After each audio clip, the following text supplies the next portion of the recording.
Hi everyone, it's Eric from Dumb Game Dev, and today we're going to be talking about 5 ways to debug your Playmaker state machines.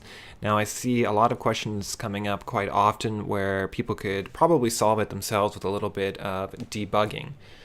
So let's talk about how we can do that easier in Playmaker in a fairly straightforward manner.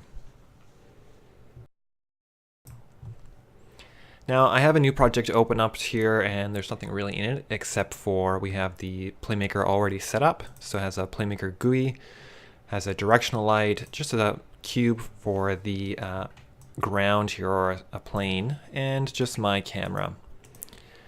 Now on my camera I already have an FSM, so let's just remove this component. Even though we're just going to make another Playmaker state machine here anyway, so let's just add FSM. And we're going to make a very simple FSM just so we can debug it quite quickly, and I'm just going to use a couple of floats and that's it. So I'm going to open up my actions browser here and just say, let's just set a float, set float value, and we'll create a new variable called my number, and set the float value to say 10. And my very first tip here is switch to keyboard inputs. Now we often set up a lot of very complicated FSMs that have different kinds of mouse clicks, or maybe on trigger enter events or things, or if you're using VR you might have a fairly complicated setup with your Vive controllers or whatever it may be. And when we try and debug our FSMs, often it's the input to this problem, not necessarily the state machine itself. So my first tip is use keyboard inputs when you're first setting things up. So we just use a simple get key down, and you can set up any key. So I'm going to choose my key is, let's just use the space key for example. And when the space key is down, we're going to make a new event for this just called space key down. And here it is, so this will just bring us to the next state. And let's just put this after this one here. So we have a float variable, get key down, goes to next state. In this state, we're, let's just add to our float. So add Vive to float is what I'm going to call it. Let's add the float. And use our float variable, my number, and say add 10 to this. We'll add a wait to this, maybe to go to the next state.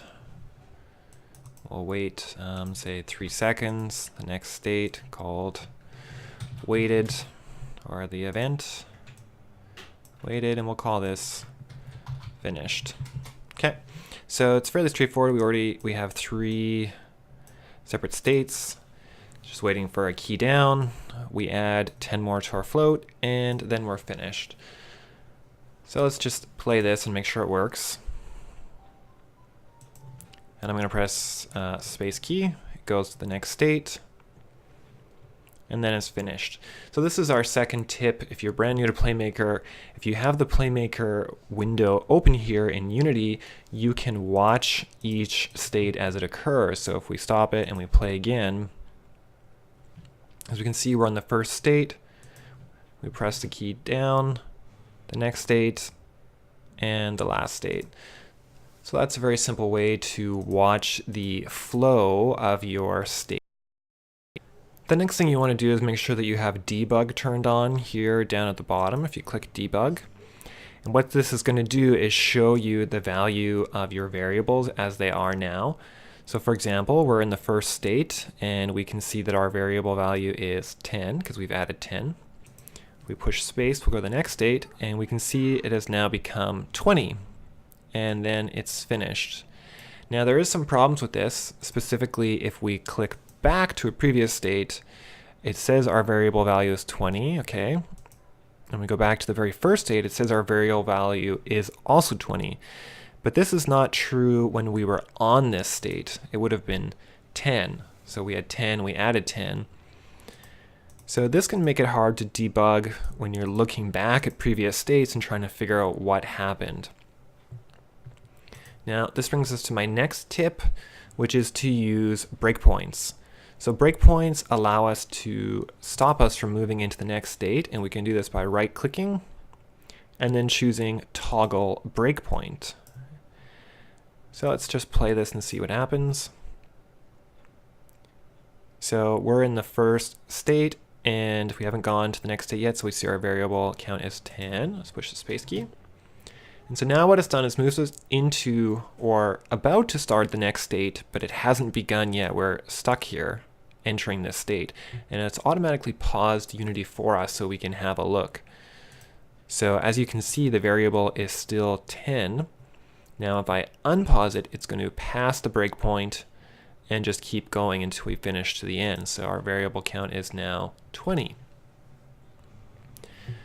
So breakpoints are great, especially if you have very large branching states. So, you know, maybe this has 2 different events. Add a second event here. I don't know, maybe space down again, and you've got it going to a second one. These can help you manage your branching states by adding lots of breakpoints.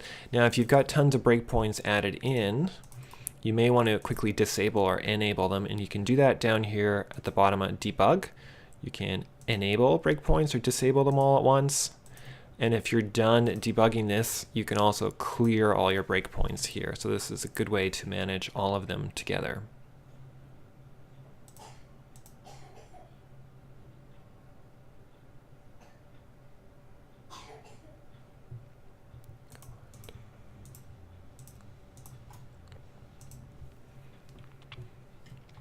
Okay, now my 5th and final tip here is to actually use a debug log. So it seems like a lot of people are not necessarily familiar with this. This is a nice little part of Playmaker that you shouldn't miss out, especially when you're trying to debug some difficult things. Now if you go to the FSM itself and on the FSM options and you scroll all the way down, beep, beep, beep, to the bottom here, we have something called Enable Debug Flow. So you should only enable this if you are planning to debug. Otherwise, it may have some effect on your performance. Once you have enabled debug flow enabled, you can use the FSM log here, and I've got mine moved up here into the near Playmaker. Actually, I'm going to move it all the way up into next to my hierarchy to make this easier. And we're just going to play this and see what happens. And I'm going to play through my states, hit my space key. Just going to wait for 5 seconds and go to the finish state. And now you can see up in the FSM log, we just pause this for a minute. It tells us what state we're in by highlighting it in yellow. And we can click back through all the different events that happened in Playmaker. And most importantly is if we go to the state, it will show us the correct variable for that state. So we're in the first state and the variable is still 10. If we enter the second state, we've added another 10, so it should show us 20. So we can see here if we keep going down. So this can help us really debug the variables and see where things went wrong. Now we can even write to our log. If we just go to our actions and type debug, we can find debug log. And let's just move this over to our finish state, add a debug log. We can send a message to it saying completed debug log. We can also send this to the Unity log. Just play this once more. Space key, 3 seconds wait, go to the finish state, and we can see our message here, debug log, completed the debug log. So that's it, 5 simple ways to debug your Playmaker state machine. As well, jump over to our website and visit us at www.dumbgamedev.com. As well, we set up a Slack channel, which is chat for Playmaker, so come visit us there. It's free, sign in, have a little talk about Playmaker. You can ask questions and, you know, have some just general chat. So the link to that is just down here in the YouTube comments.